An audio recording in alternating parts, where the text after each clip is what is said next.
আমি তো কাউকে ঠকাইনি, আমি ঠকলাম কেন? আমি তো কারো বিশ্বাস ভাঙি নাই, আমার মানুষ বিশ্বাস কেন ভাঙবে?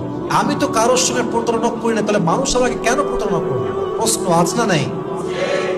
মাথায় রাখবেন, এটা ছোট্ট একটা উত্তর দিচ্ছি, অলওয়েজ এটাকে মাথায় রাখবেন। যদি আপনি কাউকে না ঠকিয়ে নিজে ঠকে যান, যদি আপনি আপনার পুরো এন্টায়ার লাইফে কাউকে কষ্ট দেন নাই, কারো আঘাত করেন নাই, কারোর সঙ্গে আপনি প্রতারণার ফাঁদ কখনো পাতেন নাই, তবুও আপনি বারবার বিশ্বাসঘাতকতার শিকার হয়েছেন, বারবার মানুষ আপনার সঙ্গে বেইমানি করেছে, মাথায় রাখবেন এটা হচ্ছে আল্লাহ তাআলার পক্ষ থেকে একটা পরীক্ষা, একটা exam. He wants to see that how you face this exam, how you pass your exam. আল্লাহ দেখতে চায় যে আমার বান্দা আমার তো পরীক্ষায় পাস করে কি করে না। তাহলে যে ব্যক্তি কাউকে ধোঁকা না দিয়েও ধোঁকাবাজির শিকার হয়, যে ব্যক্তি কারোর সঙ্গে বেইমানি না করেও নিজে বেইমানির শিকার হয়, তাহলে বুঝতে হবে তাকে পরীক্ষা নিচ্ছে একজন। আওয়াজ দিয়ে বলেন তো তিনি কে?